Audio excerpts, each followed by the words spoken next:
what's going on? Peace to the chat and the other people that's watching. It's lit as a jig. Let me put this on my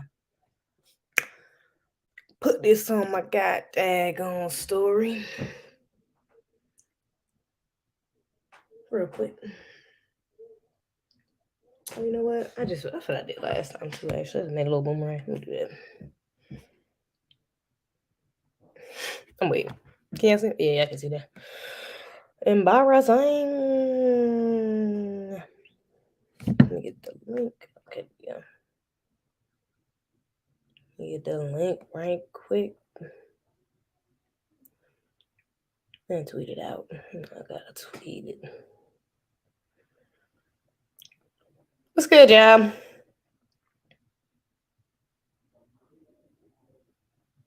What's going on? My bad, y'all. I'm trying to put this on my whatchamacallit. You know, I gotta do the little.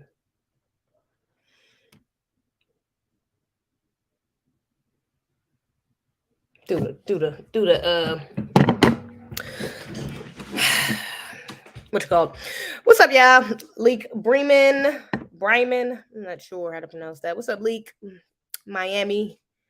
Marcus Moore. What's up, Marcus Moore? Shout out to the moderators in the chat. Got some real ones.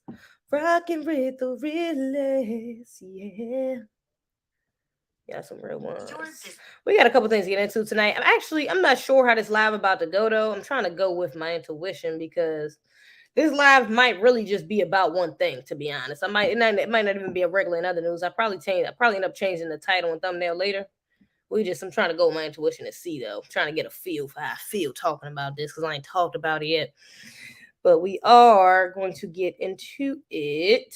My bad. Because I got a couple other things I can get into as well, but I'm not. I wouldn't be mad at just talking about this one thing either, and just making this live about that, to be honest, because it's egregious, outrageous, and everything between. And I'm sure y'all have already heard about it. Young DT, what's up? Peace to the FBA Karma Queen. Peace. Paris, Lord Vale. Y'all I appreciate it. Rashard. What's up, beautiful? What's up? I only knew one other person whose name was spelled with an R. Rashard. Wasn't an R in his name? Oh no, it was a Y in his name, not Rashard. I'm tripping. It was no man. I can't say it. You only know it. He might be watching. He could have seen it. I don't know. What's up? Hey, how you doing? But yeah, he had a Y in his name. It was spelled similar though. It's weird. Anyways, something natural. Thank you, Visage. Y'all know me messing up, helping me get through my work tonight. Thank you. Oh, blessings. Glad to be with you. Be safe on the job. That guy they gonna sing and going to break my iPhone screen one day. Leak, please don't do me like that. Is this King Leak? That's Leak right here. Why your thing look different if that's King Leak? Because that sounds like something King Leak would say. And your name is Leak, so I'm assuming you King Leak. But I don't know why your call look different. You don't look like the same person. Are you still a moderator? You look a little different, but what's going on? Anyways, like I said, we got a couple things to get into tonight. The main one being, I'm sure y'all have heard, at least. Let me pull y'all in a little bit. I'm sure y'all have heard about the tragic incident. Let me not mispronounce her name. Let me not mispronounce her name. Let me read it while I'm saying it so I don't mispronounce her name. I'm going to pull up the story. But it is egregious. Actually, don't want to play this video. FBI and Mexican authorities that they I'm going to play this video first. I'm going to play this video first, and then to kind of give a quick introduction. Just because if somebody, I could just read the article, but I sent this to myself, so I feel like I sent this to myself to play. Maybe they kind of break down what happened pretty easily. Yeah, watch this right quick. It's egregious.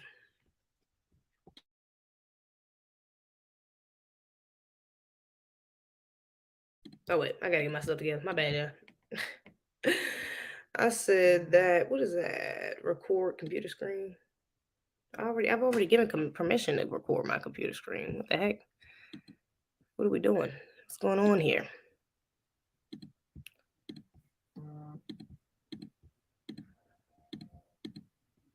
Oh wait, hold up. FBI and Mexican authorities. About 2 weeks ago, Shanquilla Robinson went to Mexico with her. Okay. Shanquilla, that's her name. Shanquilla, yeah, I kind of thought it was that, but I don't want to mess up shorty name or nothing. Shout out to Lovely T for posting this posting this video, but I want y'all to see this right quick, and then we'll get into some commentary and the rest of the details. But this is like a quick overview of pretty much what happened. Matter of fact, I can make myself smaller for this video. Robinson's mom said FBI, and about 2 weeks ago, Shanquilla Robinson went to Mexico with her friends. She arrived early on Friday the 28th, and her family says the next morning she was dead. It was supposed to be a fun, long weekend for 25-year-old Shanquilla Robinson and her group of friends who went to Cabo to celebrate one of their birthdays. She told me they had a chef. They was getting ready to eat. They was eating tacos, something, salad or something they was eating. And I said, well, okay, I love you. Have a good night. And I will talk to you tomorrow. And I never talked to my child again. And she never made it back home. Robinson's mom, Salamandra, says within 24 hours of her daughter's arrival, she was dead. Figuring out how or why has only added to the family's nightmare. It started with a frantic call from Robinson's friends. They said she wasn't feeling well. She had alcohol poisoning. They couldn't get a pulse. Each one of the people that was there with her was telling different stories. It's when the family made calls to the FBI and Mexican authorities. It happened about 2 weeks ago. Shanquilla Robinson, FBI and Mexican authorities, that they learned of another potential cause of death. And about 2 weeks ago, FBI and Mexican authorities, that they learned of another potential cause of death. The autopsy came back. They said it didn't have anything to do with alcohol. Say that she had been, she had a broken neck. And her spine in the back was cracked. She had been beaten. Salamandra says the entire group came back from Mexico, leaving her daughter's body there. Nearly 2 weeks and $6,000 later, her body is back home. But answers have been hard to come by. You know, I know that's not going to bring my child back, but I want something done about it. Queen City News has spoken with officials at the U.S. State Department in Mexico who refute the claim that Robinson was murdered, saying the police's initial indication is that there was no clear evidence of foul play. Here in Charlotte, her family refuses to believe their daughter's death was an accident. About 2 weeks ago. Okay. Please don't tell me my Wi-Fi acting stupid again, because I see this little thing up here. Let me see what this look like. Please, don't do this to me tonight. We was good. The last stream was straight. It was good the whole way through. We had no issues.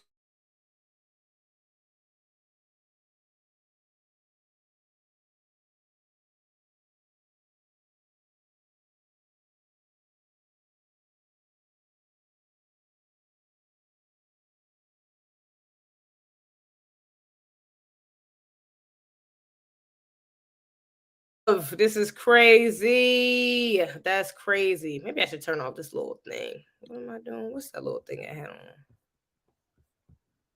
Oh yeah, I'm going to turn off this little. So I guess to stay in the studio. How do I can't turn it off. I turned on this little recording thing, this new thing they got on StreamYard. Maybe that's why. It might be kind of messing with my stream. How's it look to y'all? Because I ain't trying to go in like I'm about to go in and it's not getting recorded right. I'm going to just be honest. Because this is egregious outrage and everything in between. And it's a couple things I want to talk about when it comes to this. Couple aspects, bigger concepts surrounding this story that I want to get into as well. That affects FBA women. But I don't want to go in this joint chopping up. I'm going to be mad. When I go back to edit it, I'm going to be mad as a mug because I won't be able to use nothing. Okay, it'll only be pretty much for y'all in the live. So I want it to be straight. A little blurry, but it's all good. Okay, cool. It's a little blurry, but it's all good. Okay. A little fuzzy, but the stream's fine, not choppy. Okay, cool. What's up, Jay Lethal? What's up, Z? I was just wondering if you were going to do a stream soon. Oh, yeah, you know, I'm here. You use a Mac or PC? A Mac? Why? What does it make a difference? I use a Mac. Is Mac fast? I hope so. Shoot, the heck. Anyways, let's talk about this though. So I'm gonna pull up a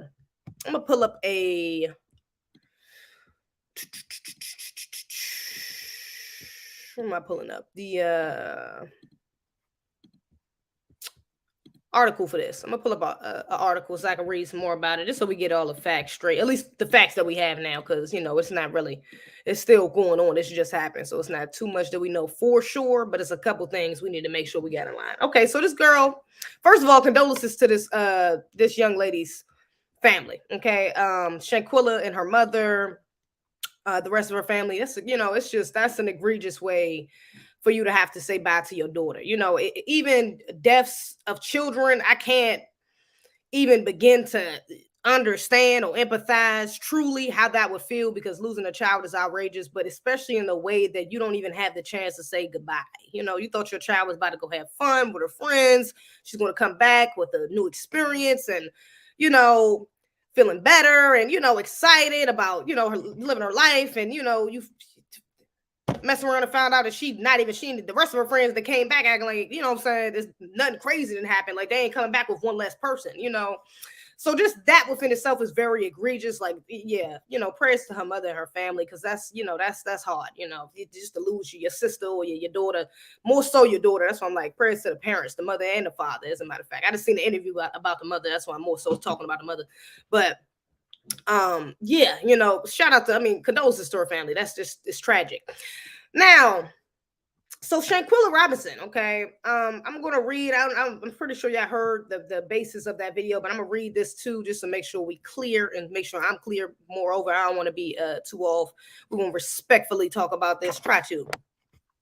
Shanquella Robinson, 25, went to Cabo, Mexico with 6 of her friends on October 8th. She died a day later, and her family is asking how. Now, let's see. Friends initially told Robinson family that she died of alcohol poison. Now, when I heard that, do y'all remember the young lady, Tamia?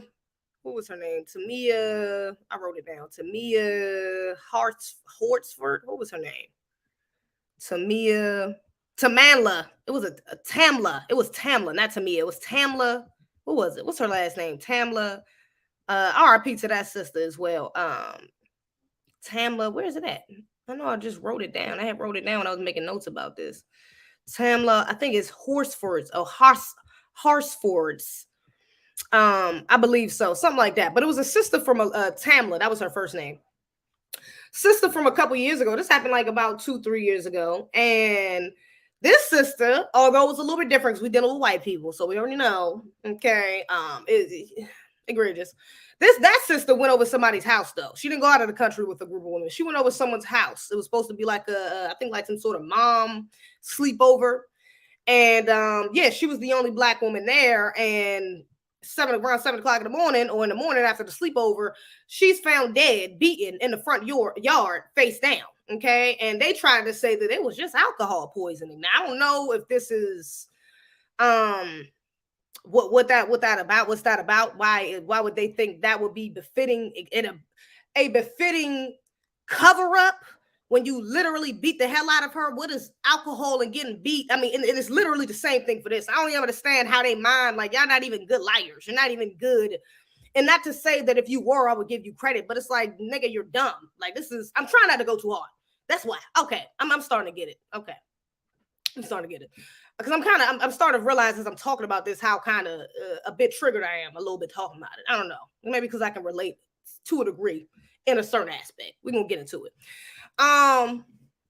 So yeah, they're dumb criminals to say the least. Okay, they said that she got alcohol poisoning. And I want to say this too because you know what's crazy? Hold up. Okay, let me keep reading. I'm gonna wait. My bad, because it's something else I ain't told you yet. It's kind of crazy. It's kind of freaking me out a little bit. It's just kind of crazy. But let's see. Let's keep reading. So yeah, we understand where we at. Let me see. Friends initially told Robinson that she died of alcohol poisoning, again, like Tamla, like the sister what happened with Tamla. The Observer's News partner and others. However, an autopsy showed that she died of a spinal cord injury. So this girl, and not only is there, I mean, how are you dumb enough to not think about an autopsy? You're in a whole different country. Even if you wasn't in a whole different country, you could have been here and an autopsy would have been done. Alcohol was not the reason. I mean, it's just idiotic, if I'm just being honest with you. It don't even make sense. And then to double down on the fact that there's a video of a girl beating the hell out of Shanquella. I'm not going to play the video. Y'all can look it up, though. It's only like 20 seconds. Somebody sent it to me, actually. But there's like a 30-second video, maybe like 2015, second video of Shanquella getting beaten the hell out of her by this girl. One of the suspects in custody right now, okay? And in the video, the girl, it's already alleged that Shanquella was drunk during the video, okay? But in the video, the girl is swinging her. She bop, bop, I mean, she's like literally fighting her. Like she fighting back. She fighting her like she's a dog on the street. Hold up. Is my drink tripping? I told you I'm not going to go in if it's tripping. Because I know what I'm about to do. I can feel what I'm about to do at least. I can feel what type of energy I'm about to have right now. I didn't realize I start talking about it. I can feel it as I'm talking about it. Like this shit about to be lit. I mean, it's not about to be lit, but it's about to be something that need to be heard. Let me say that. So I'm like, I don't want to mess it up. What was I saying? So yeah, there's a video. Yeah, the girl is just like beating her up to a degree that's like you're bullying. Like this is clearly like, how are y'all friends on a trip? There's no way y'all are actual friends. Like friends. The definition, I'm talking about like friend, like family, like friends, and you're beating the hell out this girl like this is some random broad on the street and she just tried to steal from you or something. Like it was egregious to say the least. It don't look like she died from no damn alcohol poisoning. From that video, not even thinking about the autopsy, just looking at that video, it's like, damn, she looked messed up. And then it's alleged that she fought somebody else as well. She may have even been jumped. We're gonna get into it. But just from that video alone, she was drunk. She's getting swung around like a damn rag doll. The girl is not giving up. Even at the end of the video, when the girl is literally sitting on the floor and they telling her, dang, you can't even fight back. She's sitting on the floor. Like, I'm not trying to fight. And I think even she says no when they say, dang, you're not even trying to fight back. I think she even says no.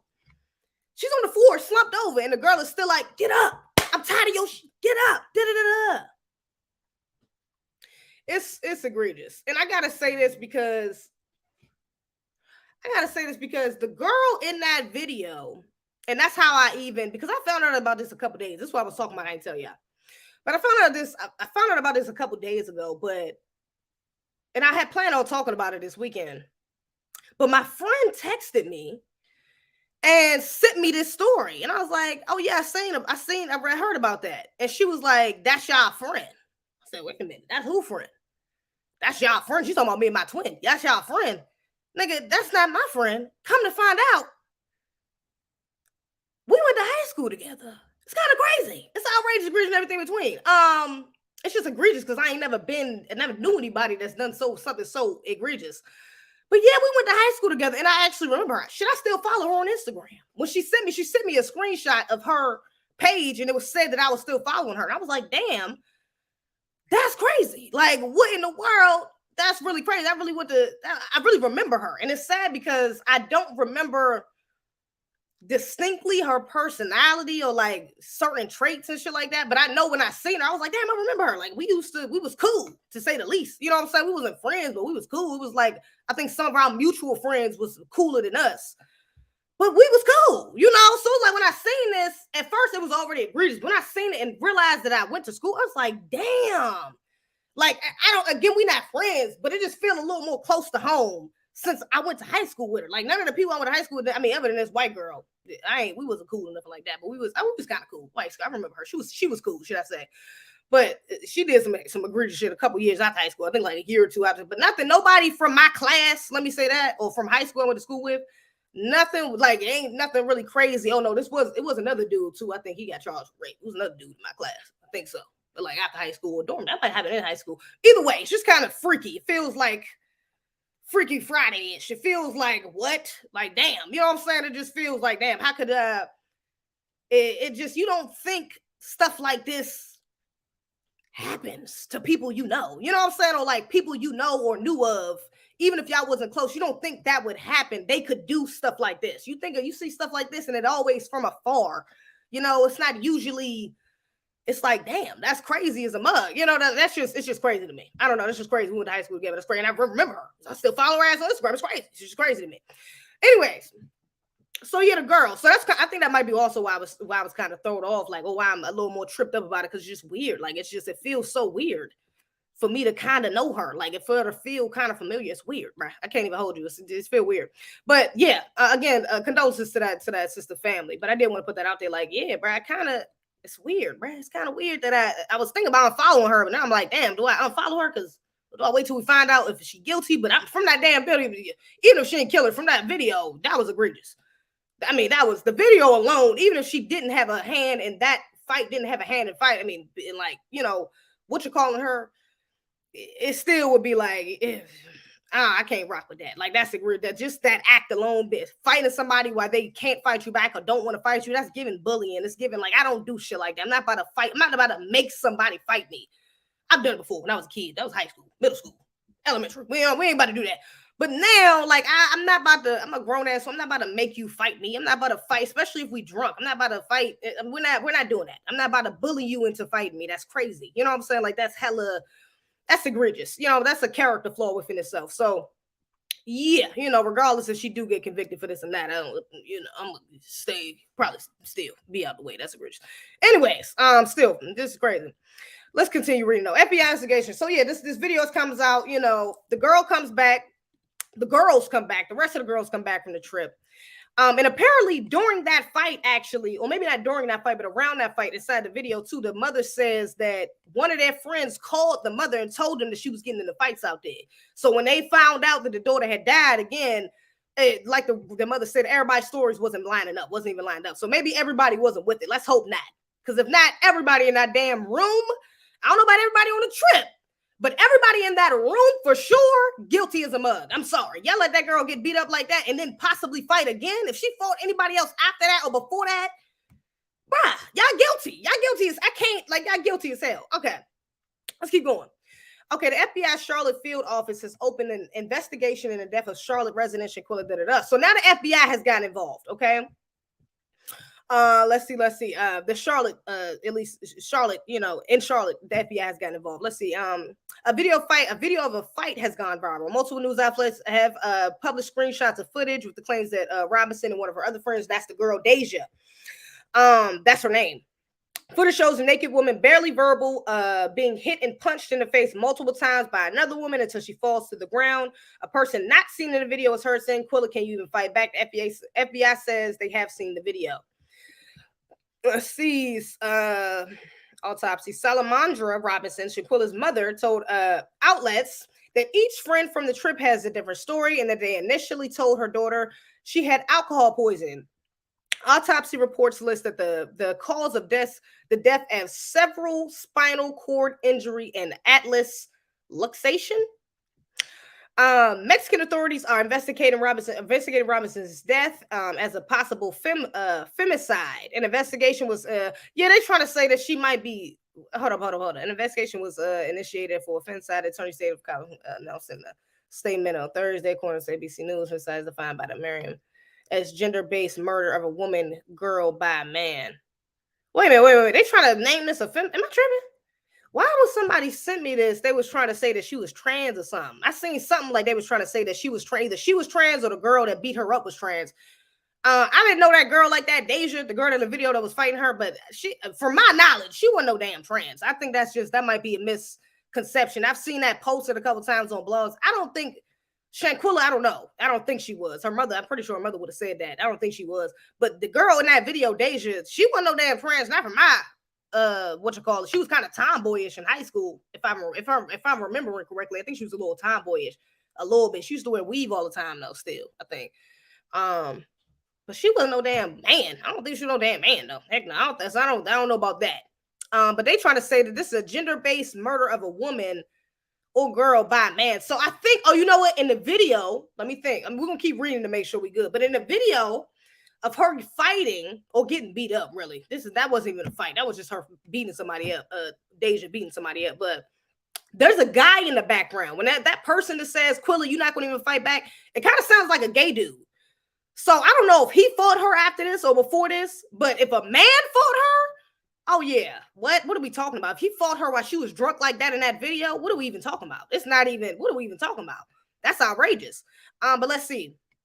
Let me see. Robinson's graduated from West Charlotte High School in 2019 and is a 2019 graduate of Winston-Salem State University. She was a children's hair braider and operated a women's boutique business called the Exquisite Boutique. Her family has started a GoFundMe to raise money for a funeral as of Friday afternoon. The page raised just over $16,800 towards her $100,000 goal. That's what's up. Okay. They got a GoFundMe up. I would spread that. I would share that. Okay, that's all we got on this joint. But yeah, this is egregious. And Oh yeah, I'm gonna be talking about this for this basically what the lie about to be about. That's what it seemed like. I mean, that's what it seemed. I kind of knew it was gonna be like that, but that's what it's about to be about. To be real, let me pull up my notes. So yeah, again, it reminds me of that the woman from Tamla, the white woman. I mean, the black woman who went on a sleepover trip with that those white women and ended up dead. Not ended up dead and was murdered, should I say? And them white women didn't even get locked up for that. So you know, here we go with the double standards again with black. But this is also a side effect of white supremacy because this is some white girl shit. Let's just be real. Let me what you call it. And we're gonna get into black women issues because this is a black woman issue as well. But this is some white woman shit right here. You know what I'm saying? Black women are not this damn wicked naturally. Let me say that. This is from the influence of white supremacy, sadly, but this is a problem amongst black women. But it's really at the core a white woman problem. Now, and that's why I keep bringing up the girl Tamla, because this is stuff that white women do. White women love to keep, and this is not me trying to, well, let me not say this. I'm not trying to insinuate what exactly the dynamics of their friendship was, Shanquilla and her friends, but just coming from, again, from an outsider's perspective, from a larger point of view, seeing this as a problem within our community in general. Fighting. I've talked about fighting before, specifically in black women. Black women having these masculine ass ways of behaving, like having a dark femininity mindset and then having a masculine or, you know, like a masculine way of going about things. You know what I'm saying? That's a problem within our community as well. Also a side effect from white supremacy, but that's a problem within black women, okay? It's being too combative, too ready and willing to fight. You're too damn willing to fight. You're too ready to fight. Nobody's trying to fight you, okay? But as far as the idea, what I'm thinking of is, and I'm really going with Tamla with this, the idea of keeping around women you don't like, of playing fake nice, of passive aggressiveness, of smiley your face and then stab you in your back. And you turn around, I'm still smiling. What you talking about? I ain't putting a knife in your back. That right there is white supremacy. But moreover, it's the white woman side of, or the feminine side of white supremacy. Let me say that. Because just like Tamla, like these women, and especially when it comes to black women, white women are very, very jealous, very envious, okay? And especially a black woman, because we are the highest form, okay, of woman, of goddess. You can't get no better. So naturally, and not naturally, but naturally for them, they are very jealous, okay? Very envious, okay, and very fake, very passive aggressive. White women tend to be. And so when you get kind of like with Tamla, you get this black woman who's very nice, who's, you know, who is assimilated. If she has, I'm not going to put that on Tamla, but maybe she had, maybe she did. She was with all white women. You know, you got to be some sort of comfortable to spend the night. I would never spend a night with a bunch of white women. I wouldn't even spend a night. I don't even know if I feel comfortable spending a night and it was just one white woman there, one white person. No one speaking for myself, but she had to have some level of comfortability with white people. And so with that comfortability comes a guard down almost. So white women see that. And this is not just for this sister. This is not just for white women and black people. This is really just a white woman culture thing. When they see that they don't like, when they see that they want something that you have and that you're genuinely, you don't feel that same way back. And I mean, but they still envy you. They still have a jealousy for you. They project that onto you. And if they don't project that onto you, they'll try to hide their nefarious feelings or their wickedness, bury it under niceness, under passivity, under compliments, under, I'm, you know, the non-racist thing. They will try to bury that to get closer to you, just to hurt you.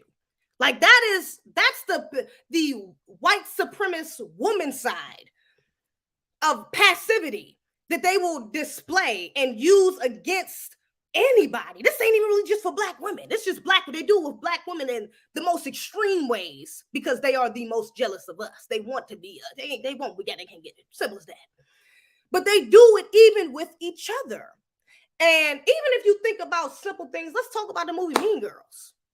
Mean Girls is a pillar in the white community. You got white women dressing up every year as Regina George. They love that damn movie. That's a classic in the white community, okay? For white women. And why that movie has impacted white America so heavily is because of the exposure of the wickedness of white women. In that movie, and that's not about to be a breakdown of Regina Mean Girls, but just coming from off the top of my head, remembering some of the aspects of that movie, Regina George was raised by a neglectful, I don't even think her father was in the picture. I don't even think the father was there at all, to be honest. But the mother had money for sure, okay? I remember the mother because the mother was one of the funny characters, okay? Mother was very dim-witted, very shallow, obviously didn't know a damn thing about her child, or didn't really understand, or didn't really care for her, okay, about either one of her children. And she was also, in a way, passively, what's the word? I feel like passive aggressive isn't even the right word for them, because it's more like passively wicked. It's more like passively hurtful. Like that's how their mothers are with them. Their mothers, white women and their mothers, their relationship. Like we talk about black women, but white women and their mothers, their relationships can be very like they can literally hate each other. That's why you got white kids running around saying, I hate my mom, and they can be so disrespectful because they're women. Like the core, you have to understand, like white supremacy is only born because of white women. It's only upheld. If white women didn't have babies no more, they wouldn't be happening. If white women wasn't raising white supremacists, it wouldn't be there. White women, just like women in general, we pass on the culture. White women pass on white supremacist culture.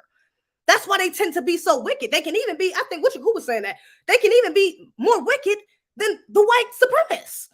Even back in slavery, a lot of the wives were more wicked than the actual damn slave masters. These women are wicked. And that's, of course, partially because of the men that they're with as well. But these women, like at the core, and I really want to say some, but y'all know how I feel. I ain't about to get up here and fake like y'all know how I feel. And those who know. These women have a distinct, and that's why it's hard for me to describe, because it's even more than wickedness. Like it's almost a pure evil within them that they have to make you feel. They have to know that you feel like they feel or worse. It's just that simple. It's just that simple. And so even looking at some of these white women and how they will passively hang around these women, like in Mean Girls, going back to Mean Girls, they will fake like they like, just like with Lindsay Lohan. Regina faked like she liked her. She was cool with her at first. She came up to, I love that sweater, but I forgot the movie. You know, so like she was very back and forth with it. Like, oh, I love you. Oh, I hate you. Oh, you're great. Oh, you're shit. Oh, you're da-da-da-da. Oh, you're this. It was always like a back and forth. And even on the other hand of that, Lindsay Lohan was doing the same thing. They were really doing the same thing. That's why in the end, they end up being basically the same damn person, because Lindsay was doing the same thing to her, but with different motivations. Because that is within their culture. And I think that's why that movie impacted them so well, because so many women, and not even just white women, so many women in general got to see, like, damn, this is really how women operate. And this is in high school. This is supposed to be in high school. But sadly, this is befitting of most of the grown-ass women walking around today. And even Mean Girls within itself, to a degree, represents some of the issues within Black women. Because again, we victims of white supremacy. And so, yeah, this is white women problems, but baby, we done picked a few up. We done got a couple of them. Because I done known a couple of Regina Georges in high school. I done known a couple of Black ones. All right, not white ones. I'm talking about Black ones. This a little bit different. We're a little bit different, but the same problems, okay? Because it's stemming from the same root, all right? And so they will sit here and like act like they're it's like they like to keep their enemy close. They take that, it's like they take the line, keep your enemy closer, and take it to the furthest, the highest extreme that you could use it. Because they will sit here and act like they're your friend. Oh yeah, come on, Tamla, come to the house. Come and do a sleepover. over, and the whole time they're plotting behind your back what they're going to do to you, because they don't, you know, the anti-Black race, and whether they want to say it verbally, they want what you have. They're jealous of what you have. They're jealous of how you look. They're jealous of how you act. They're jealous of your godliness. They're jealous of your character. See, that really be the main thing too. And not even just for white women. With women, again, white women problem affects all of us. But with Black women as well, we can see the character of a woman. And she don't even got to be that pretty. She don't got to be that good looking. She ain't got to get that much attention from men. She ain't got to have the most money or dress the best. But if she has a godly or goddess energy, like that character, that pure innocence energy, you know, character within you, that godly characteristic, that giving, that genuinity, that, you know, honesty, that loving energy that you have within you, women will see that and take advantage of it. Women will see that to try to get you closer, to use you as well, and then break you. They will use you as far as you will allow them to, and then break you when they can't. And for white women, it's a little more extreme. Again, that's why that happened with that sister. She shouldn't, it was egregious. I didn't say my piece on that. It's our piece of that sister, but yes. And with this, again, they go to extreme because this is a white woman problem, but again, this is affecting Black women. So yeah, these Black women went on this trip, and yeah, to them, and this is within our culture, to them, it's like, yeah, you know, I'm gonna see you, we're gonna fight, and that's gonna be that. You know what I'm saying? We've been going back and forth, and now we're gonna fight, and that's gonna be that. You know what I'm saying? This may have not even been as far as the intention, or as far as it may not have been as nefarious as far as they went on a trip, planned this trip to purposely fight her, to purposely jump her, to purposely kill. I don't think that's how this went. With the white women, I think that's probably how that went. With these Black women, I don't think that's how this. I don't think they went on a trip and then they did they wouldn't even recorded the fight if they knew that that's what. I mean, come on, that just wouldn't even. That's it. It's done. Wouldn't it be? It doesn't even make sense. So I don't think that's exactly what was happening there. But even if it wasn't a out your mouth, oh yeah, we're going to do this and this, it was a subconscious thing. It was that white woman, that pill, that white supremacy in the back of your head. That's all you really need.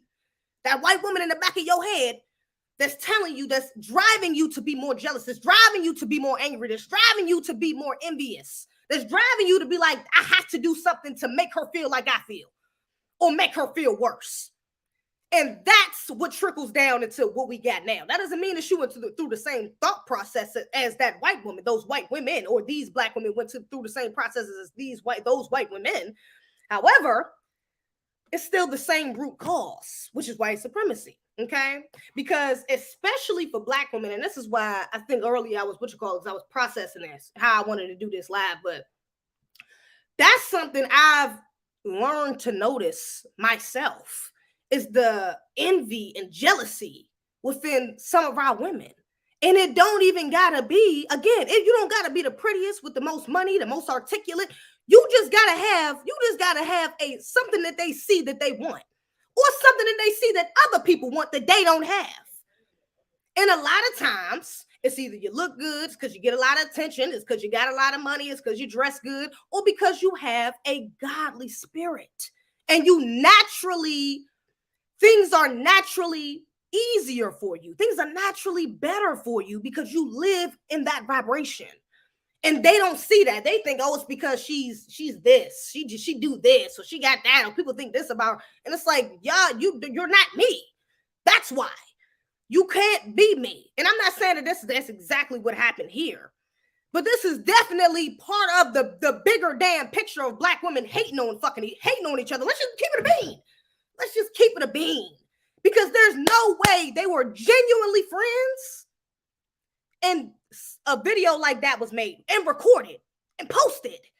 We're talking about this. And you came back and try to cover it up. You're not going to cover you. If I kill one of my friends, I'm going to genuinely feel bad about it. I might be angry in a moment, but afterwards, when I calm down, I can't wait 2-3 days and be acting like nothing happened. Like I ain't just beat the hell out of this girl and left her in a whole nother country.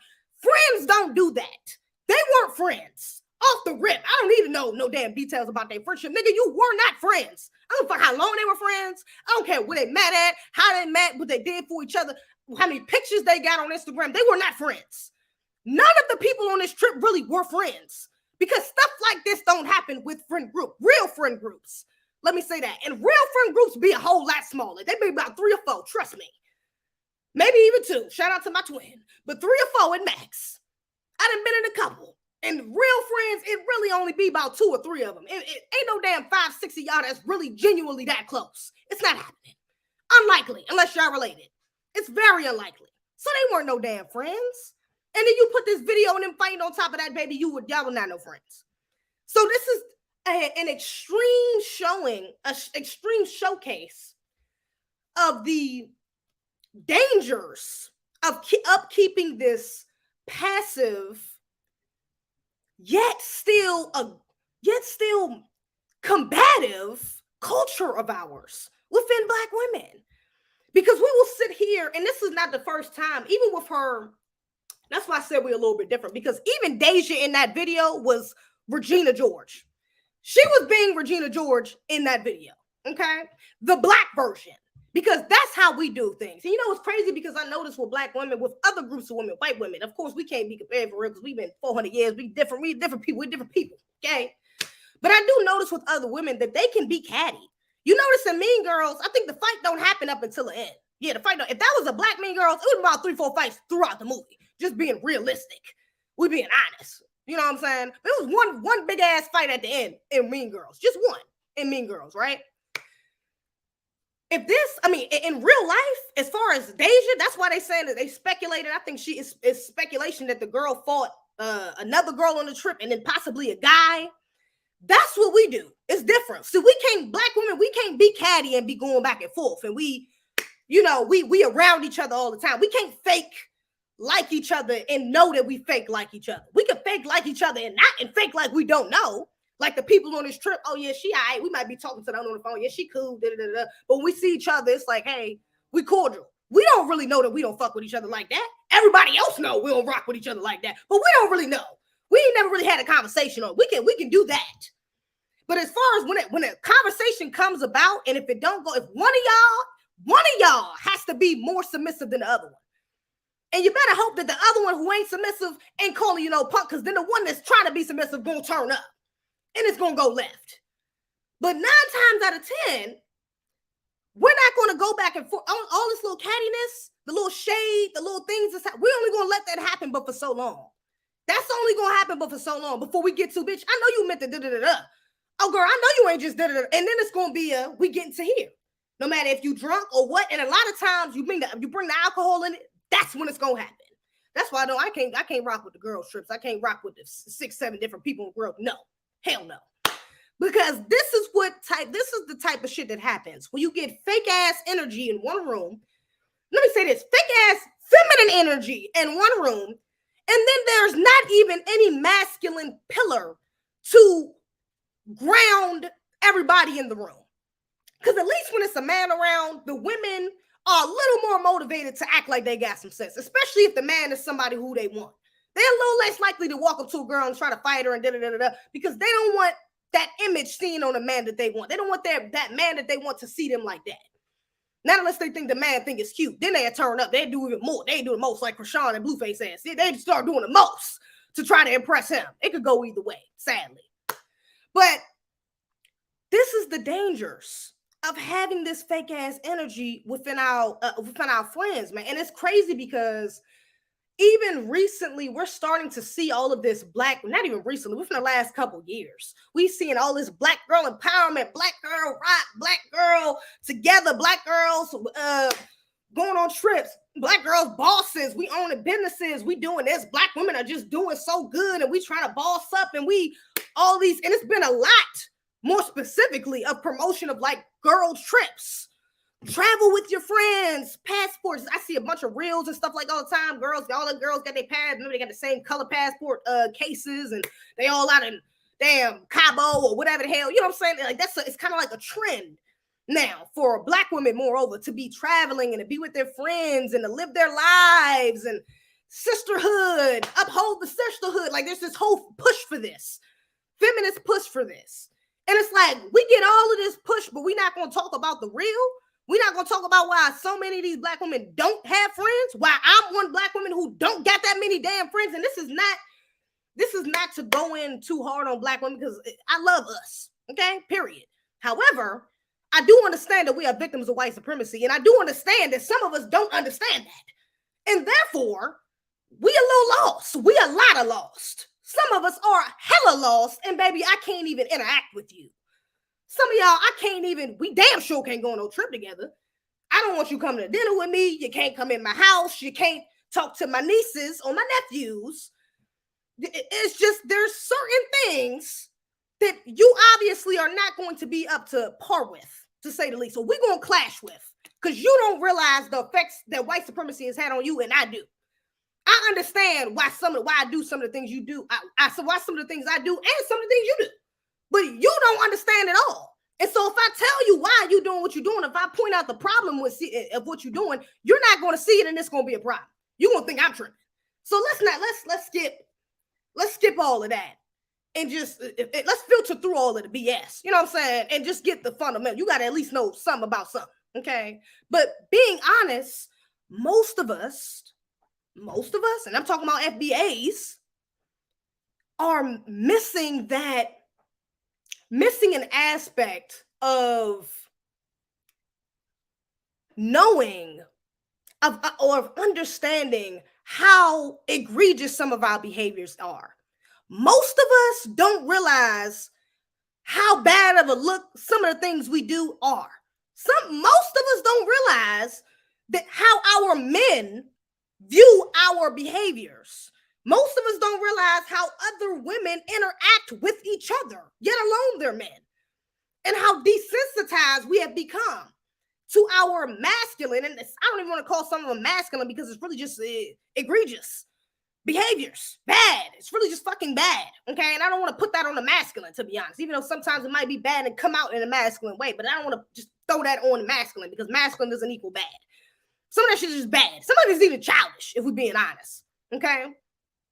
But we don't realize that. And so we can sit here and push for this women's empowerment and for black women to do this and that. We can sit here and fake like y'all really already promoting. We can sit here and fake, okay? Like we're so together. This is such a strong sisterhood. But half of you women, and I'm trying to, half of you women is faking. Half of you women got problems with your mother, not even close to your sister. Or if you are close, you're fake close. Your friends, yeah, you might have a couple friends, but maybe really one might be an actual friend. The rest of them you probably are jealous of to a degree, or envious of, or want something from, or think you can use to take advantage of in some sort of way. That's why you keep them around. That's not your damn friend. You just keep them around for whatever reason, or they just happen to, they family. Like that's it. Like your family might be your friends, your cousins, your sisters. That's it. But other than that, baby, we're not out here really kumbayaing like they trying to say we are. It's not happening. I done been on girls trips before. I've had girls get into it. I've never really got into it with no girls. I'd be cooling for the most part. I don't really be having, bro. I'd be copacetic for the most part. But I've definitely had friends get into it on girls trips. Definitely had friends start tripping, and I could have got into it, and I chose not to. But had that been someone else, it may have went a little bit differently. You know what I'm saying? Like I can see just being on and not even just girl trips specifically, being out with my friends, being in other spaces with other women, their friends, friend of a friend, and what do they call in booths, tables and stuff like that, interacting, just seeing. But it's so normal. I think the fakeness has become so normalized, so normal, that we don't even realize, like, we're starting to blur the lines of what's fake and what's real anyways. It's crazy because we were the first ones to say I'm a real bitch. Oh, God. First ones to say I'm a real bitch, but we be faking like a mug. Y'all will sit here and really be faking like y'all are best of friends, and y'all don't fuck with each other like that. Y'all don't like each other, genuinely. Or maybe y'all did at some point, y'all had something in common, but one of y'all outgrew the other. And now she's still rocking with you. Yeah, she just rocking with you because y'all used to be, because of what you used to be, what y'all used to have in common. A lot of y'all are not genuinely, and you know what? What's moreover, let me not go from straight from that either.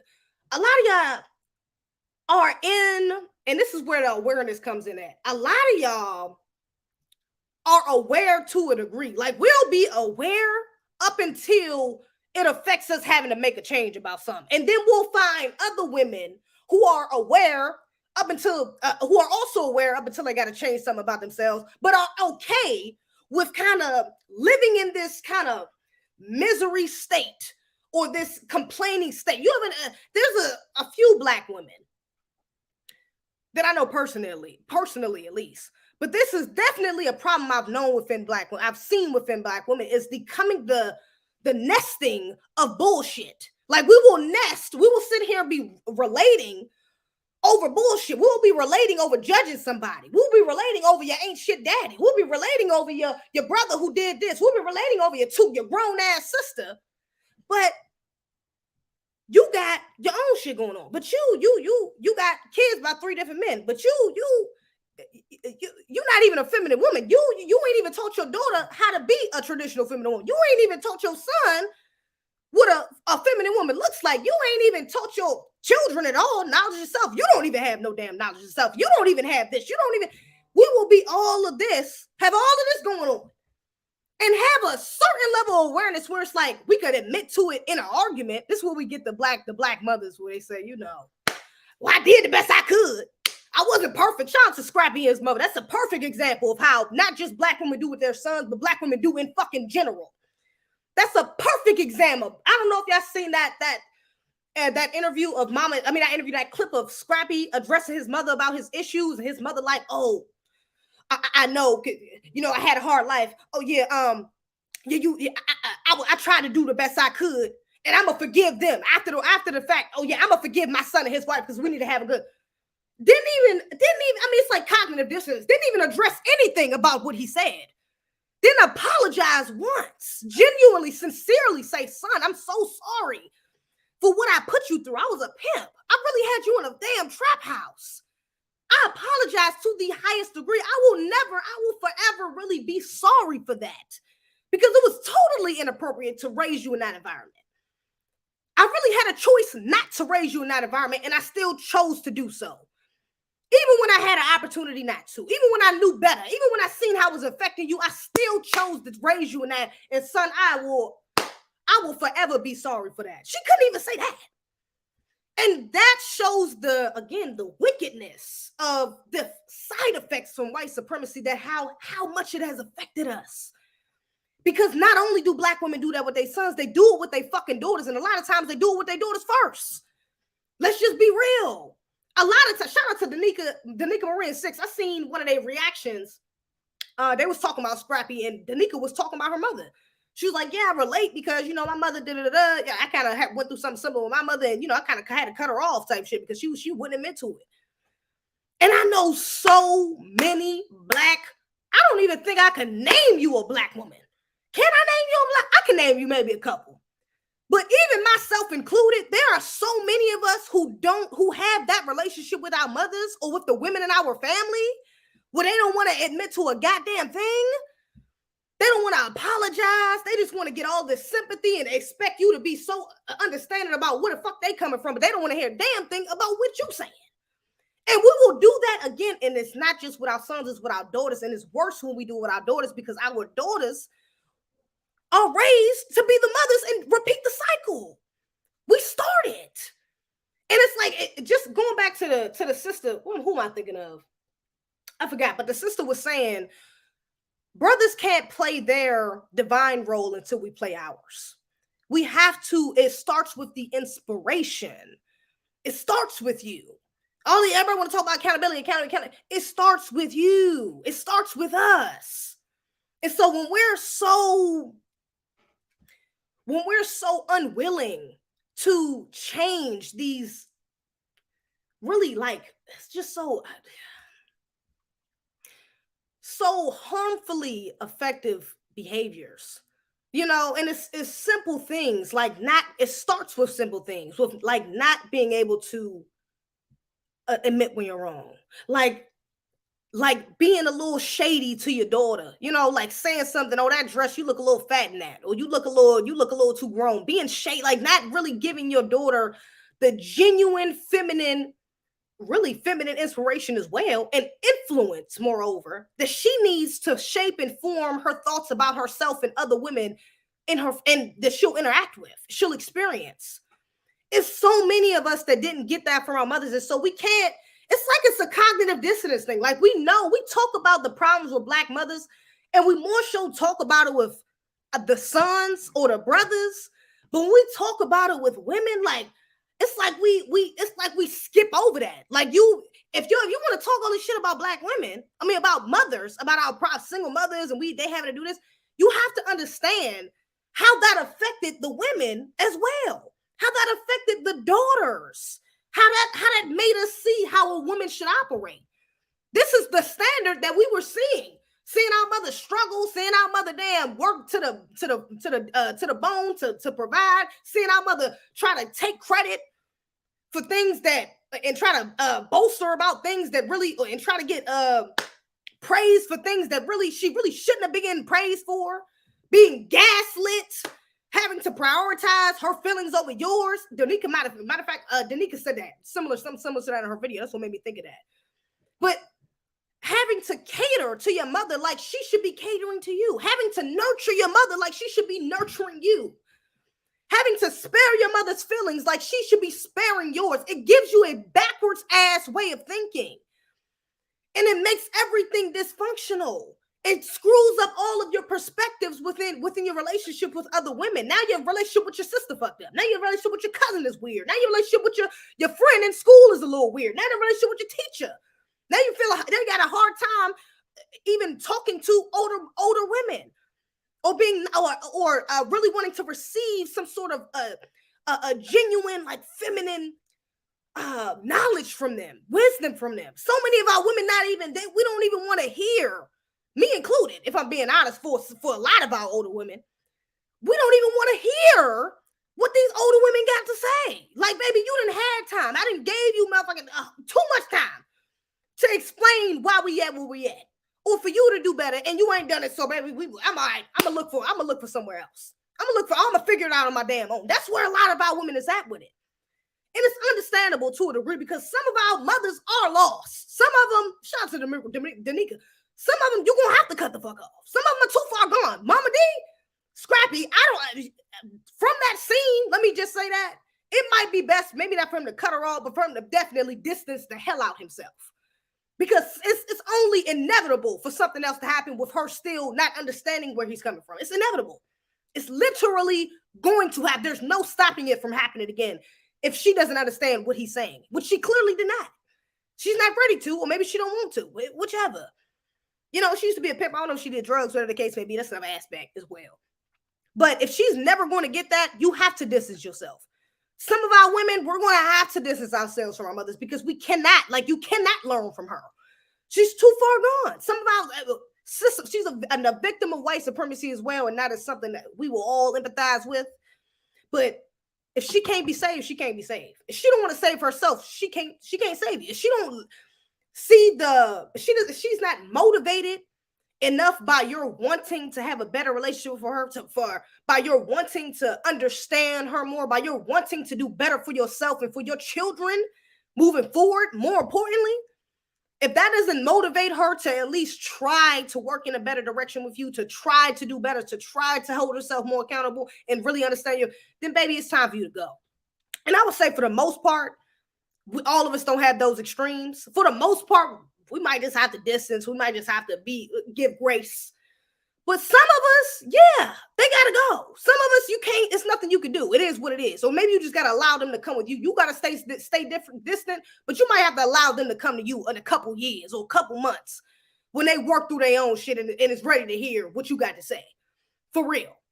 So many of our women are being raised by these hurt ass, lonely single mothers who put on all of this stress, all of this insecurity, all of this instability, all of this fakeness into their daughters. And then they grow up and they're practicing it in real time as grown adults and not even noticing how they're repeating the same patterns of their mother.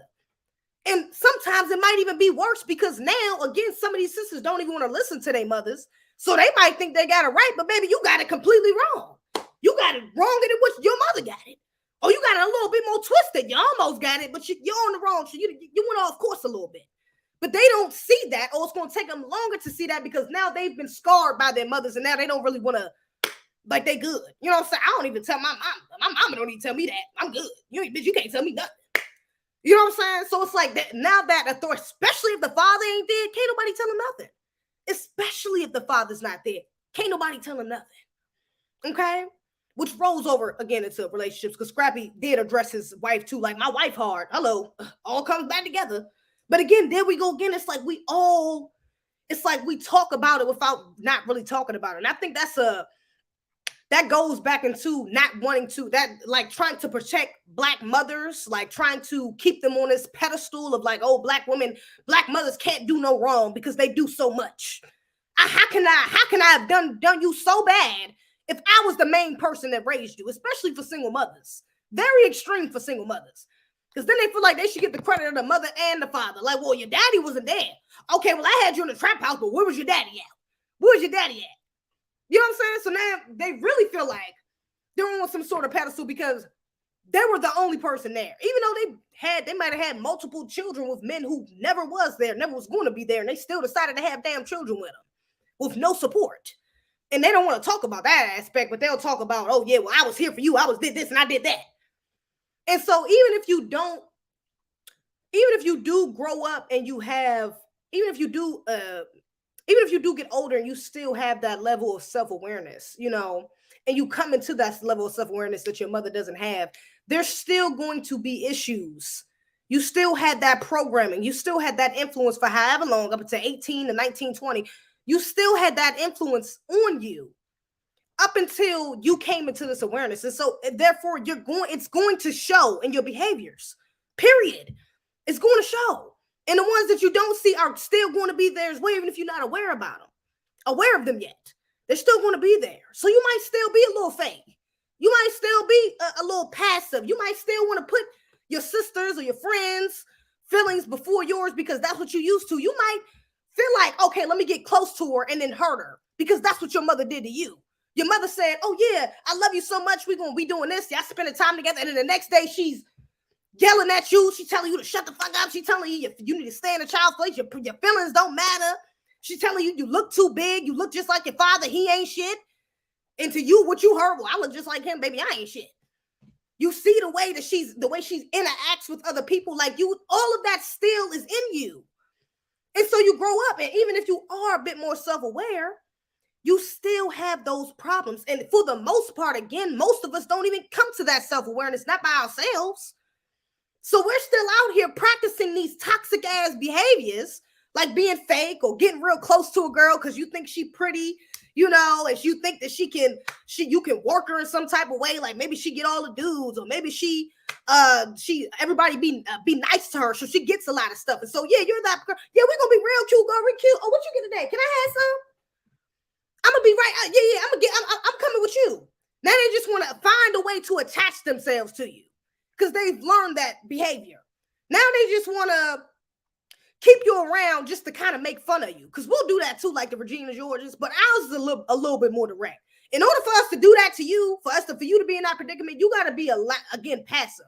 You have to be very submissive. Was the better word, because Black women will make other fucking Black women submit to them. I know, and I'm sure some of y'all can relate to this. I know in high school, I'm thinking there were definitely, I'm thinking about one in particular, but there were definitely a couple, even in elementary. Damn, even going back to elementary, I can remember this. It would always be like the pretty girl, okay? Or she didn't even have to be the prettiest girl. She might just have a pretty aspect. Maybe she the light-skinned girl all the dudes like. Maybe she got the pretty, maybe she the brown-skinned girl, but she got really pretty long hair or like loose textured hair. Maybe she not that cute in the face, but she got a real nice body. You know what I'm saying? Something like, but there's an aspect to her that people tend to like, okay? Maybe well known, all right? And with that girl, it's always like 2 or 3 other girls that's always in a group, and the 2 or 3 other girls, usually at least 2 of them, don't look nowhere near as good as her, don't pull as many dudes as her, don't even, it's not even really in the same bracket. Let's just be real. They're not in the same bracket. But she keeps them around because they're like her little minions. They feed her compliments, like Regina George. They feed her compliments. They give her, might give her $1 to get some cookies every day. They might, let her cheat off her homework. They might be the person that she can sit on the phone with, talk shit about whoever she wants, and they just a yes man. They're gonna agree, because they're attaching themselves to her for the opposite, for the what you call reason. My bad. For the opposite reason of the shorty. My bad. Oh shit.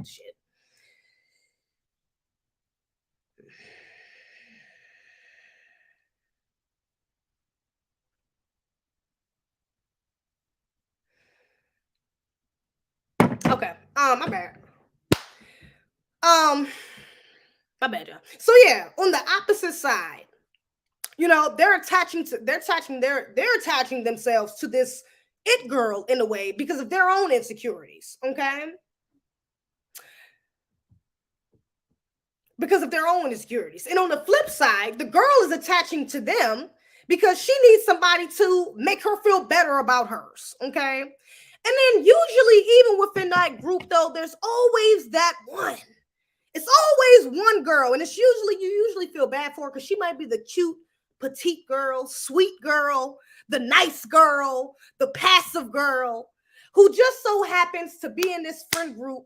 And she's the main one who's like getting leached off of. She's the one being used to get the things that they can't get directly by themselves. She's the one, go tell a teacher we was late, I was over your house or something, because she believe you more. She will believe you before she believe me.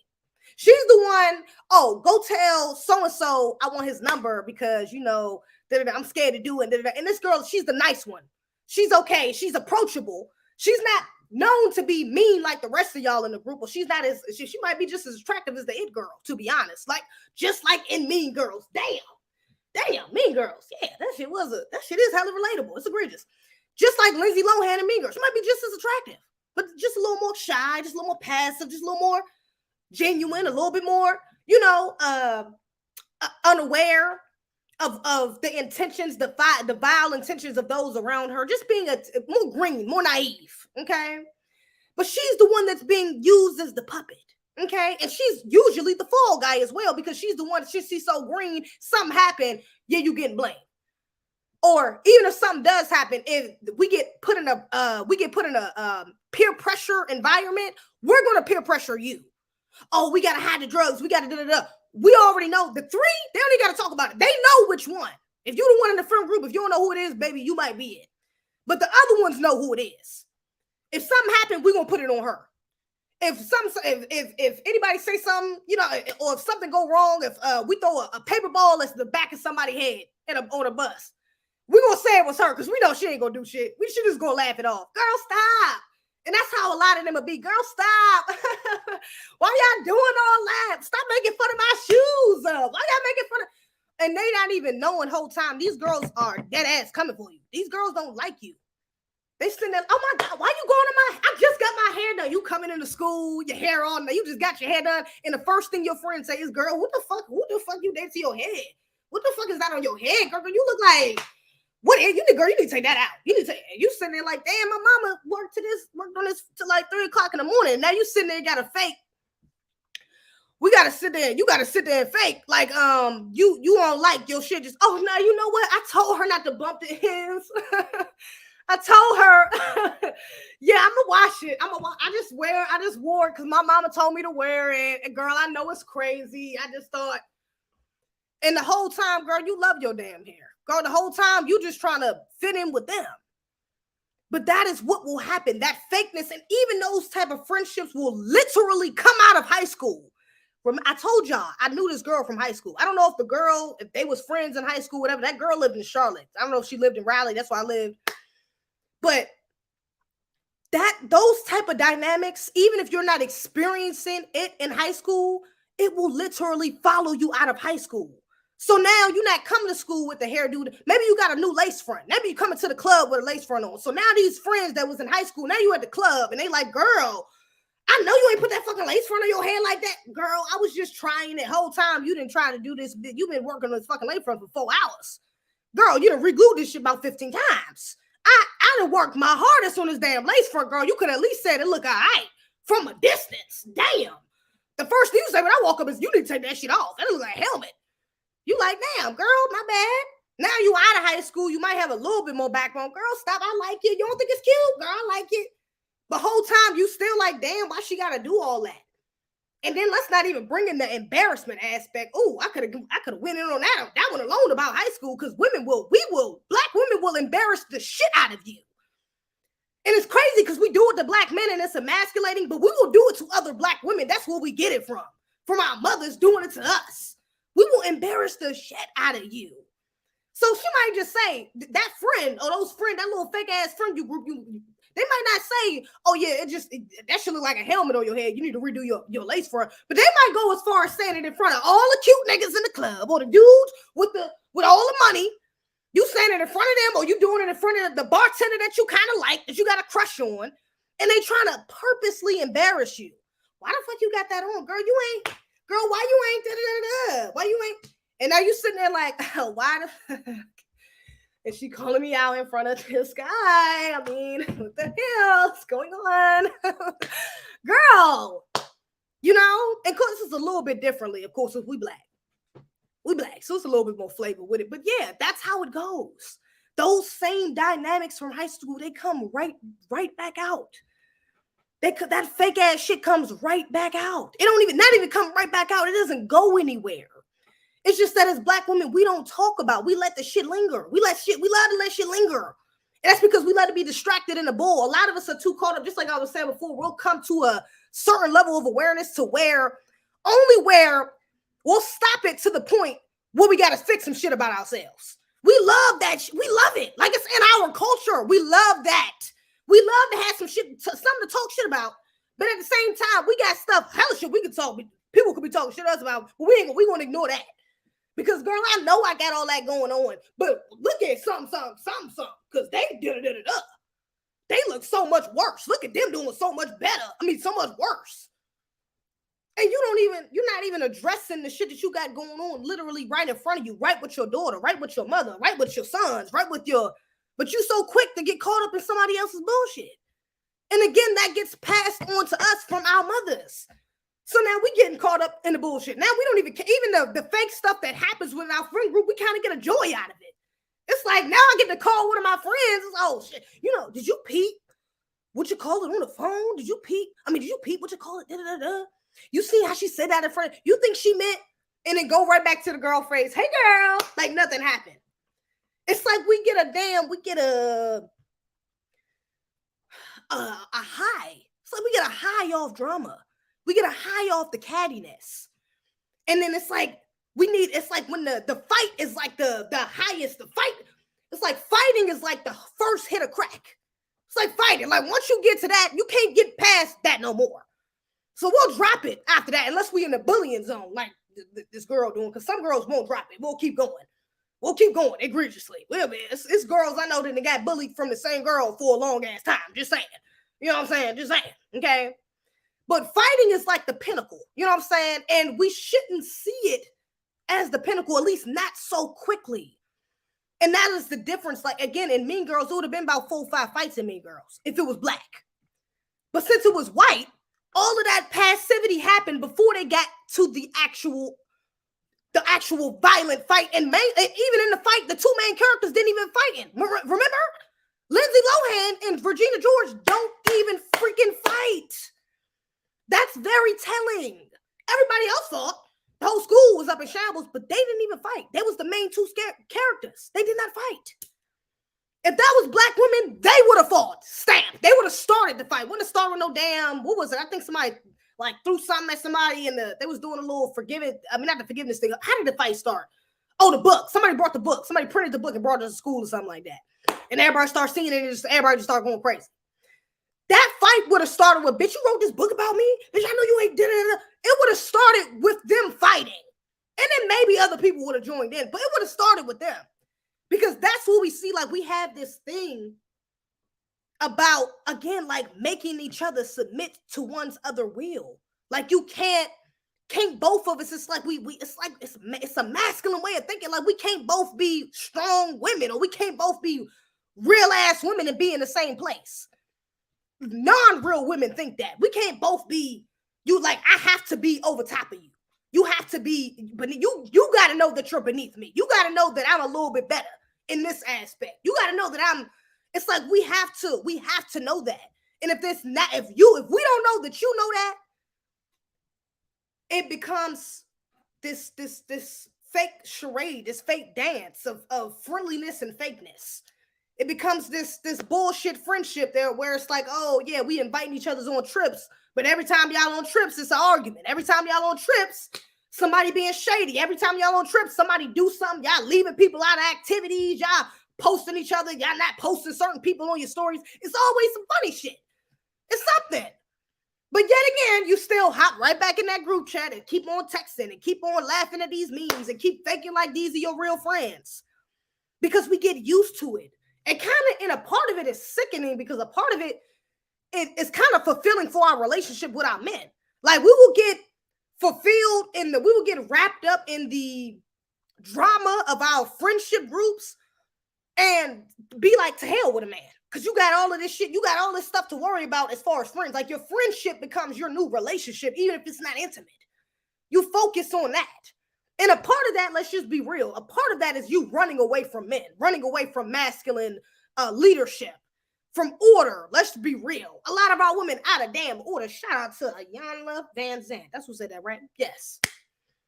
Out of order. And a lot of us are running from that order, running from men. The masculine is the order. And since we're running from that, we're running into more chaos with more feminine, chaotic energy. But that's not going to resolve any issues. It's going to continue to get worse, especially because at the core of it, again, is white supremacy and white women problems. That's what they do to each other. If this was a group of white women, I might not even report it on this shit. Even if I went to school, I probably would just mention it. Like, y'all heard about that story? Yeah, that girl, bro. I went to high school with that girl. You know that? That shit crazy. But that's some white people shit. I'm not surprised by that. What are we talking about? That's why I would never spend a night go out of town with no damn. I wouldn't trust you. You tripping. And if that hurts your feelings, baby, you need to do some more research on white supremacy because you tripping. If you put it past them, you tripping. That's all I'm saying. So if this was a group of white girls, I ain't tripping. This is a part of their culture. This is white woman culture. But the fact that these are black women, this is a red flag. This shows the direction that some of our women are going in, baby. It's very dangerous. It's literally life-threatening. The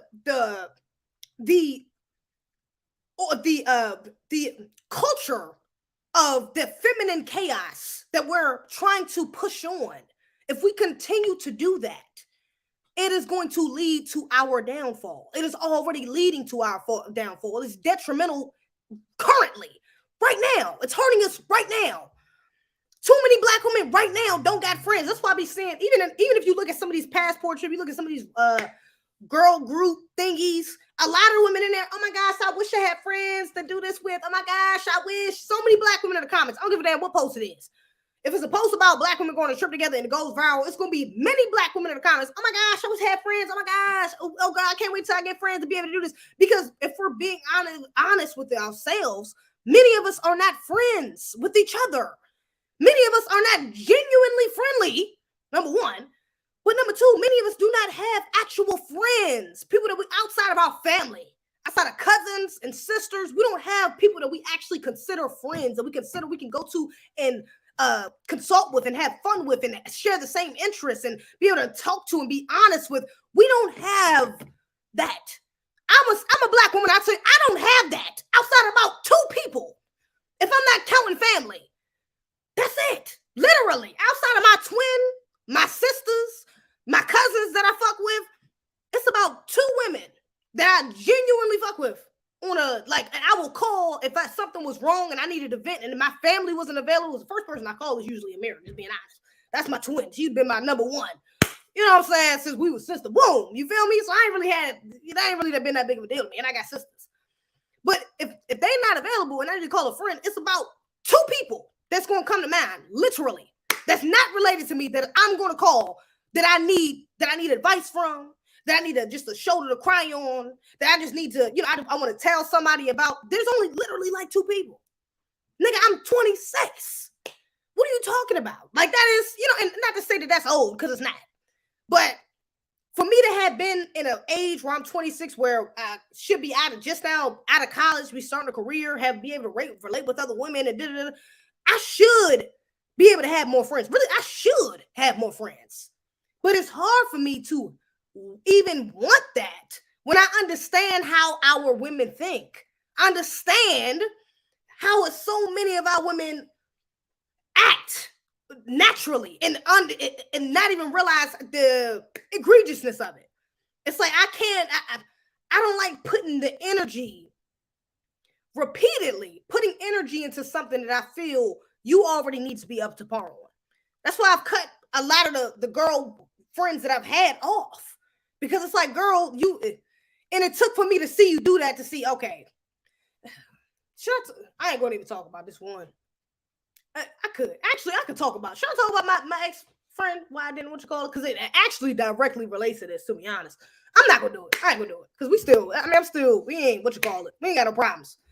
But I had to cut her off for a similar reason. Okay, and this fakeness is a big part of it. Okay, even you know what? This one made me think of it because it's similar reasons. This one made me think of it. I ain't gonna talk about it exactly what happened, but similar reasons. The girls, like I said, there's no way the girls in that room and the guy, if there was friends, and they recorded that fight like that. Not only did they record that fight like that, they didn't help break it up. There was no encouraging of like, don't do it. Hey girl, don't do it. No, fight me instead. I'm not going to let you fight her. There was nothing of that. No sort of real protest to save this girl. That right there shows enough that they weren't friends. But so many of us, not so many of us, but that aspect within itself, that's what I was about to say, that aspect within itself, we don't realize these red flags. Like, that's a hell of a red flag right there. If they fought before that day, she should have been like, Ma, I need some money so you can give me a different hotel room. I need you to book my flight back early, because as soon as you see shit like that, it's time to go. You know that you're in a dangerous predicament. You're in a predicament with dangerous people. If you don't realize the egregiousness, how heinous, how evil that is, for you to be fighting your friend in a room. We're not talking about y'all out the club, y'all drunk, this just happened. Y'all just happen to be fighting. Yeah, it's not, you ain't really hear what happened. You trying to figure out what's going on. They just get to fighting. They get to tussling. No, you talking about they set this shit up. They're literally recording. She tell her ass to what's the joint? She tell her ass to what's she tell her to do? Throw her guards up, something like that. Square up. She told her to square up. Like she was like, bitch, you gonna fight me. The fact that like even the people in the room don't understand, because they probably came back still friends. The rest of them, the fact that they don't even see how crazy and how fucking evil it is for you to be whooping this girl ass in your hotel room while she's drunk, recording it. I don't give a damn what the reason was for. The fact that you don't see how ill that is shows me enough. Like that's a big enough of red flag within itself. But so many of us don't even realize those red flags. So many of us go through situations like this. I've talked to girls where I'm like, how the fuck is that still your friend? She did what? Even my ex-friend. That's what I'm saying. Like, I can't. And it wasn't just that. Should I mention it? Should I mention that? I'm not gonna mention that. It wasn't just that though. It was other things along with it, but that was a major key point. And for not even just her, but also other women I've had to cut off. It's like major, like, you don't see the egregiousness in this? I gotta tell you why this is that fucking bad? I gotta tell you why this is fake as hell? I gotta tell you why this is mean as hell? I gotta tell you why this is coming off as like you kind of low-key hating? Like, hell nah. If me mentioning it doesn't trigger the thought process of why this shit is bad, if I gotta break it down to you and we arguing and I gotta tell you, I'm arguing like, baby, no, I'm not about to argue about righteousness. I'm not about to argue about morality, my nigga. Like, this is, I'm sorry, I'm trying not to what's called, but this should be basic, like at the foundation of your character. That's really what it is. Something should be at the foundation of your character, and I give grace. I give empathy, because I know we're victims of white supremacy, and I know all our parents didn't instill that into us. Certain things. But again, certain things like bullying, Like not knowing to fight your girl fight your friend in a fucking hotel room and record it at that, recording it at that, recording it. You're not even talking about, y'all fight and then, that'd be it. Well, this would be something will happen in Mexico, stay in Mexico. Y'all recorded this shit, which means you was planning on going back and showing somebody else or watching it again. More than likely showing somebody else though, or sharing it. So the fact that you don't see, like, that's in your character. That's something I can't teach you. That's something you got to figure out on your goddamn own and then come back and then maybe we could talk about. If I got to tell you how egregious that is, like that is, I can't, my mind, the fact, your mind has to somewhere, we got to have like minds in some way. Because if not, there's going to be confusion and chaos. There's going to be drama. But if we all on the same page, like I know for sure I would not fight my friend. I don't even have any intentions of, I would never even want to fight any of my friends, like dead ass. Like if we got that mad to a point we was about to fight, I already know my other friends would stop it. We wouldn't even fight. More than likely, we would not fight. Even if we was trying to come for each other, our friends would be like, y'all not about to fuck, y'all not doing this. Because we're all on the same page in that aspect. We know that's totally inappropriate. And if we were going to let each other fight, we damn sure ain't going to sit there and record it and let one of us get beat up to a point where you're not even fighting back. If the other person don't want to fight, that's not happening. You're not fighting. She don't want to fight you. Okay, I know you mad. Matter of fact, that's crazy. I'm saying it out loud, but I'm thinking of a situation where this actually happened. I wasn't even there. My friend told me about her friend and another one of her friends. She didn't like, but it was a similar situation. Them two was about to get into it. And the friend that they had in common was like, yo, y'all not doing this. Y'all not fighting. Y'all not about to. No, she didn't want that happening because they're on the same page when it comes to certain things. At the foundation of their character, they are the same or at least similar to a degree. Because they know there's certain boundaries, certain lines they just wouldn't cross. I don't got to worry about my friends being over my house. I can tell my friends to come to my house, water my plants, take care of my dog, whatever the hell, and be in my house unsupervised because I know we on the same page. We don't steal from each other. Do I need this concealer? Do I need this lip gloss? Sure. You know what I mean? What it called? What's it? Hell yeah. I'm about to get off here. But we're on the same page. I know I can come to your house. I know you can come to my house. Nothing's going to be missing. No money's coming up missing, no jewelry, nothing that of any real value. I know that because we're on the same page. We could not steal from each other. I'm not doing that with you. I wouldn't do that with you. And it's like certain women, a lot of our women, too many, most do not have that awareness where we're like, it's the foundation of our characters are thorough enough for us to genuinely get along with each other, for us to genuinely have friendships. Our foundations are cracked. Too many of our foundations have been heavily impacted by their relationship with our mothers or the lack thereof relationship with our mothers and fathers, because that's an aspect as well. But mainly with our mothers and our sisters. Like the foundation, if you've been around janky ass, evil, vindictive, controlling, manipulative, shady, fake ass women your whole life, what do you think you're going to come out as? Even if you see it in them, you're going to practice that. Oh, that's a blessing. Bless your soul. Bless your soul. Sister made me a sandwich, Lord. Made me a steak and, what is it called? Lamb and cheese? Steak and cheese. It's a lamb and cheese. Steak and cheese. It's a lamb and cheese, y'all. It's a mess. I'm gonna crush this when I get up over here. Boy, put that to the side. Gave me some motivation. I was supposed to go for anyways. I didn't get up over here. But yeah, when you're raised in that, how can you not expect to get that? And then you get results like this with your sister. And then it's crazy because even those of us who do have a good relationship with our mothers, because they've been so heavily impacted, so affected by the side effects of the white supremacy, we can't even go back to our mothers or our aunties, a lot of us, and get a clear perspective on what's happening. We can't even go back and say, hey, Shay said something real weird last week. She said something, and I kind of thought she meant it like da-da-da-da.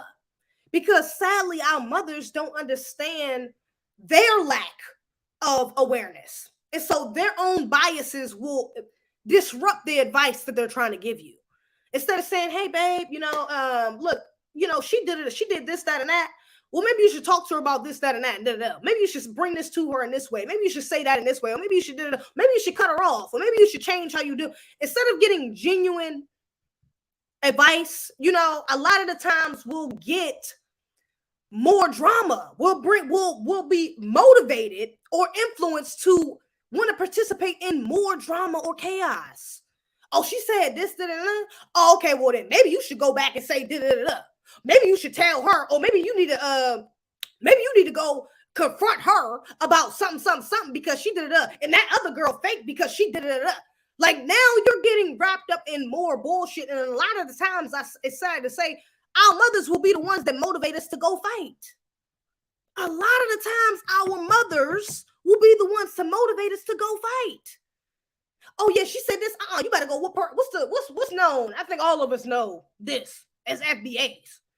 Our mother that said this to us. She would be a boy or a girl. Your mother probably said this to you. You don't whoop their ass, I'm gonna whoop your ass. If you don't whoop their ass, I'm gonna whoop your ass. Real simple. So a lot of us get that motivation of being combative from our mothers.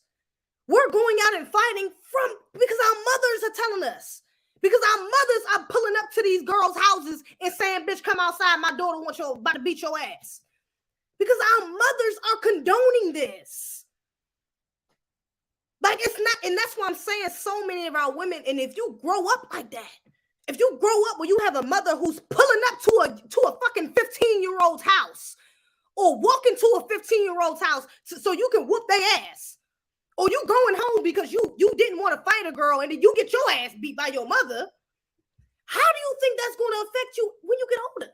How do you think you're going to view confrontation and combativeness and aggressiveness and passivity and submission? How do you think you're really going to view those? If your perspective on it has been skewed heavily because of your mother's extreme lack of self-awareness and combativeness and own damn issues of white supremacy she got to deal with, she has to figure out at least and become aware of on her own that she ain't even came close to yet. How do you think that's going to affect you? You're going to have a bunch of young women walking around here who's fake ass practicing this soft lifestyle. Now all the black girls want to be soft. All the girls want to have a soft lifestyle. We let them see it. But even that is fake as hell. Now we're getting online talking about soft lifestyle, girls trips. I'm loving myself. I have to love on me. And we're living in this damn delusion and sisterhood. And I love my girls and girl power and feminism. We're living in this bullshit delusion that we are doing or being better than what we are. That where shit is not as chaotic as what it is when it is. It's really weird. It's like we love to ignore the obvious, man. It's too chaotic. It's obviously chaotic with us trying to rule things or run things by ourselves. Clearly, we need a masculine. We need order. Clearly. But since we don't want to accept that, we run into this more feminist ideal, the white woman, which is, okay, well, then we'll do it on our own. We'll figure it out on our own. Girl power. We'll just surround ourselves with other unaware women who have the same ideologies, who don't want to be under the control and order of men. So we're going to get together and create this whole other bullshit fantasy for women to live in delusion and to be fake happy and to make everybody else think they're so damn happy. But in reality, it's chaos, it's confusion, it's fakeness, it's phoniness, it's shadiness. It's not real. None of it is real.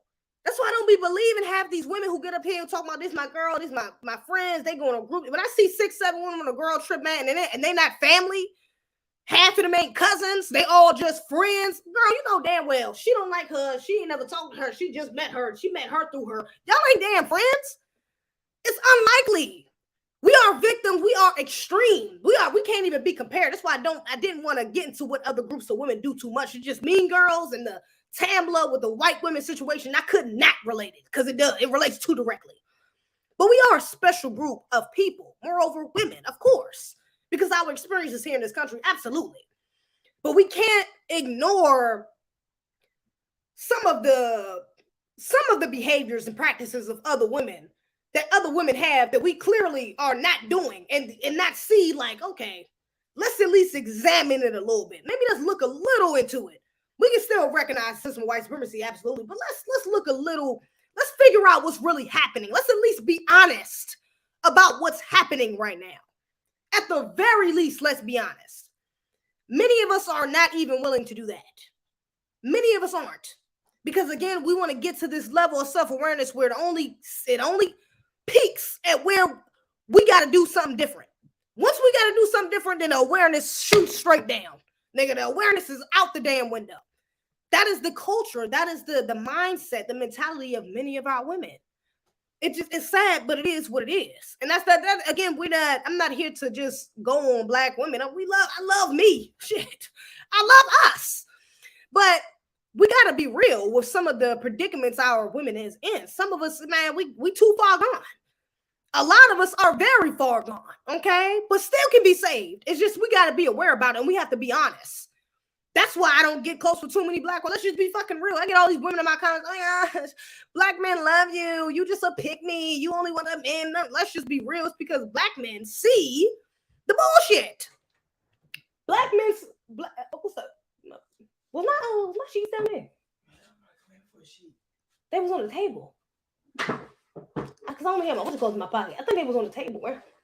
I think I left them on the table. Listen, I'm about to get back upstairs.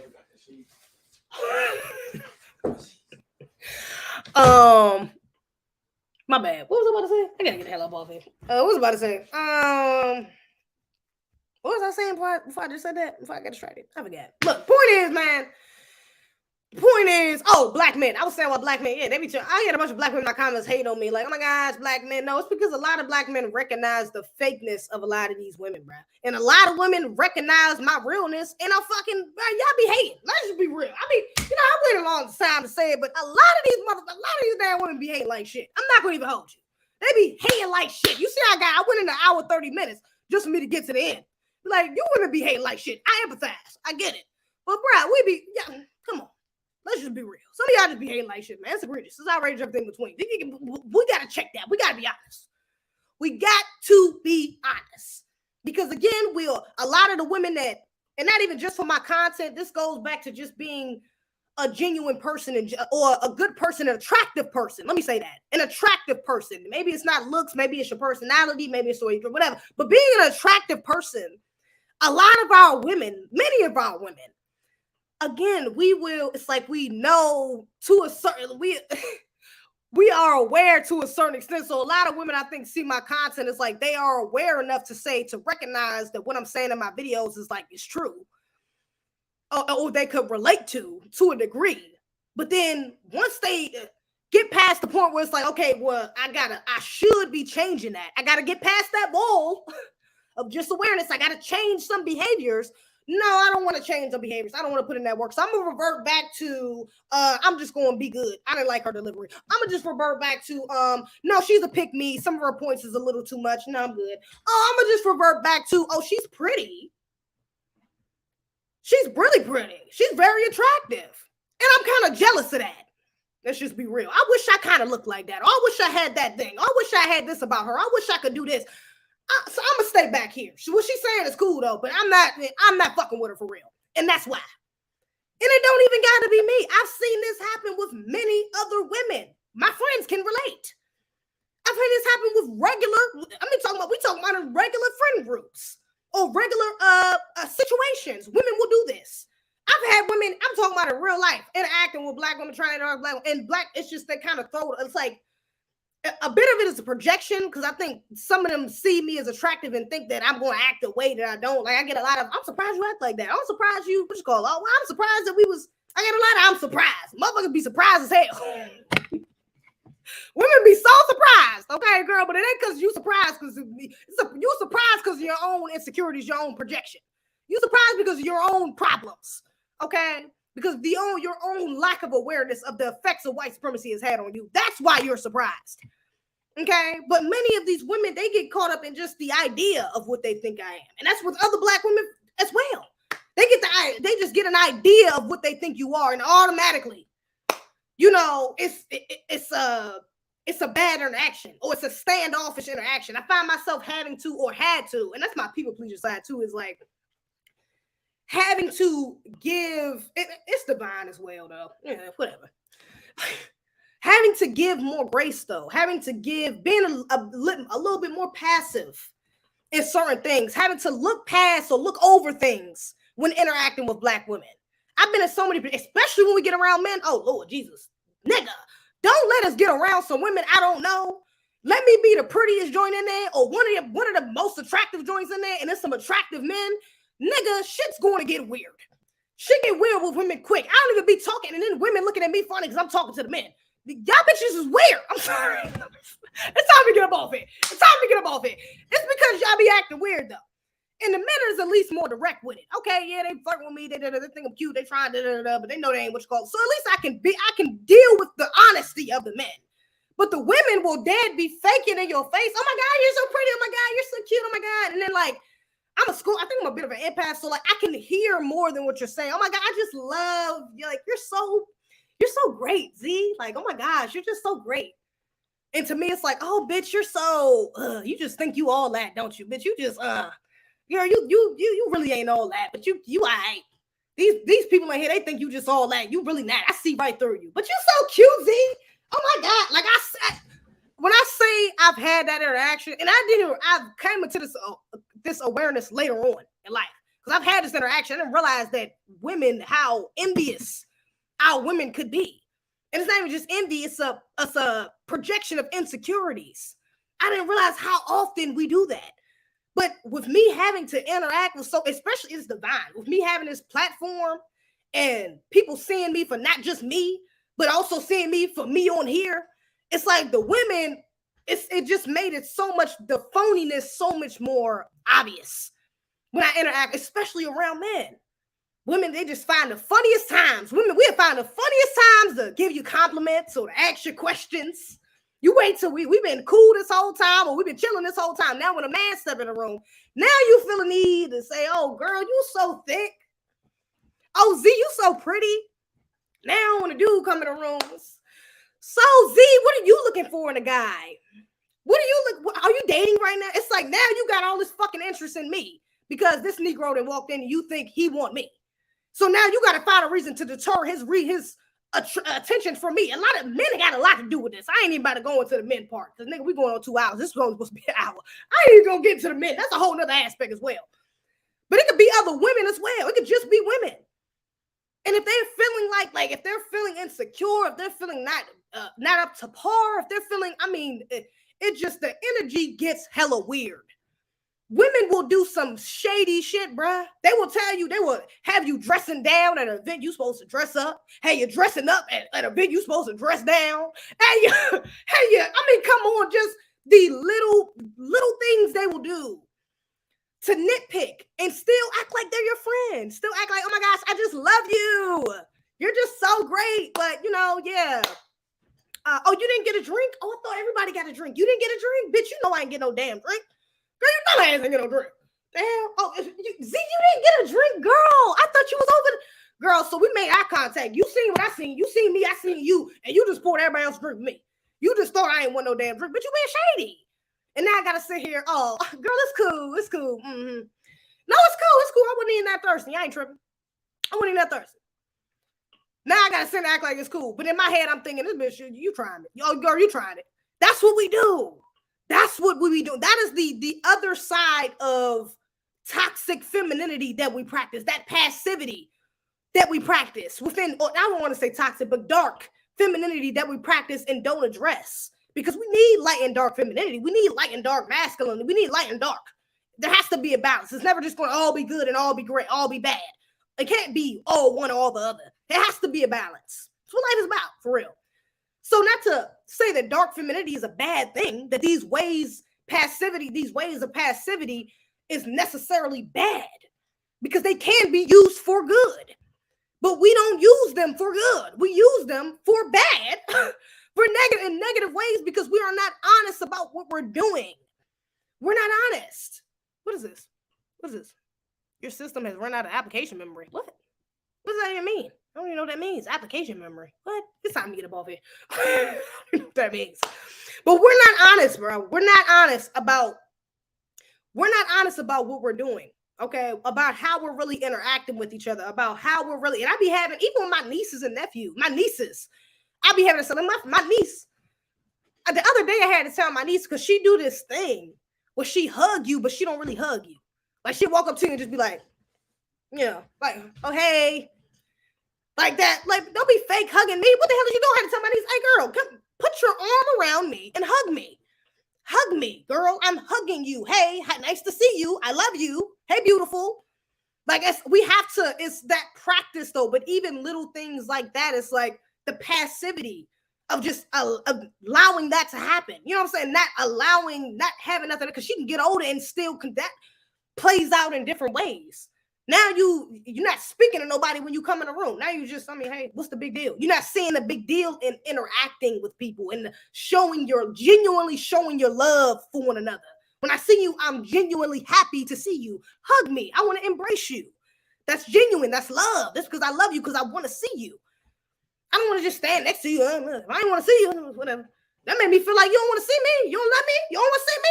What you come over here for? And so we have to be real, even little things like that, because it's in our daughters, it's our nieces, it's in our damn granddaughters. Okay?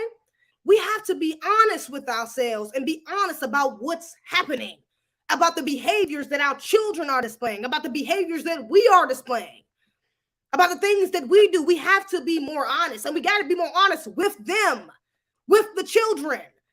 Shout out to Danica and at 6, they was saying this on there, Danica. Matter of fact, moreover, was saying this on her stream, like, on a video, like, there's this whole thing where we're told to stay in a child's place, especially from Black mothers. You're told to stay, you're in the child's place. You don't even know what's going on. It's like, you can't, you're supposed to be in this realm of ignorance because you're a child. It's like, no, why don't we be fucking honest? That's weird energy. That's fake. That's not okay. You should do this. You should do that. You do this because you don't do this because of this. We have to at least start to generate these honest conversations and point out these weird ass behaviors that we have interacting with one another. Because if not, we're going to continue. We're going to get more extremes. We're going to continue to go more extreme. It's going to be sisters like me who, they might fuck with me, but then they see a bunch of other sisters, and now they don't got 2 friends. They got no friends. They only friends with the women in their family. And they not even really friends with them. Those are the only women they talk to, is the women in their family. Now you're just going to become more and more extreme. You're getting more and more extreme. And it's more, within that, again, on the flip side, it's faker and faker energy. Now you got more and more women going out on these trips, risking their lives with women that they barely even know, or that they do know and they're in denial of what they are. They don't want to face the reality of what they are because they caught up in a distraction. They caught up in the drama of friends, of having friends, because they ain't got no damn man. They ain't got no real life goals. And so this is distraction enough. This is good. This is satisfying enough to make them think they got something going on. But we got to stop with this fake ass. I got to eat this sandwich. We got to stop with this fake energy. I want to eat this chip. I don't even want to do it because I'm going to be talking with my mouth. Let me look at some of these comments. I ain't with this shit. Let me see some comments. I'm about to go off here. Be talking. All right, get on, man. I can't look at the chat. I ain't got time. My bad, y'all. I gotta go. I'm gonna look at the channel to play back. I'm gonna look at the channel to play back. But I love y'all. I appreciate y'all for tuning in. Y'all some real ones fry with the brothers as usual. Make sure you follow me on Instagram __CFWM. Follow my backup _CFWM2. I got a super chat. Did I have a address that super chat? My bad, y'all. I was kind of going in these last couple minutes. The lovely, shout out to you. The lovely Zeze is with that fire. Thank you. Yeah, y'all know what I get in my bag. I don't even be looking at the comments. So it's like I see y'all. I seen like the little yellow thing pop up. I seen Jay Lethal. Afro Elite in the chat too. So that's lit. Mansour. What's up, y'all? Marcus Moore. I seen Jazz in the comments. Yeah, I wasn't really looking.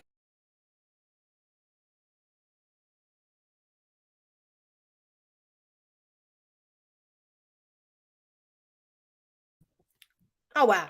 Outrage agrees everything between. I don't know what just happened. Anyway, actually I pushed back. Anyway, shout out to y'all. Appreciate y'all recording, y'all. I appreciate y'all tuning in. Patreon is A to Z TV. Cash App, zezebih. You want to show support? Yes, real ones. Thank you. And shout out to the chat. Afro Elite, Mansoor, Jazz, Ra, Lexi, Marcus Moore, Adrian, Great Black Shark, Ya's Kids, The Decipher, JP6, Adrian Taylor, Great Ado's Truth, Isaiah, Media Engagement. All right, y'all. I will catch y'all on the flip. All right, y'all.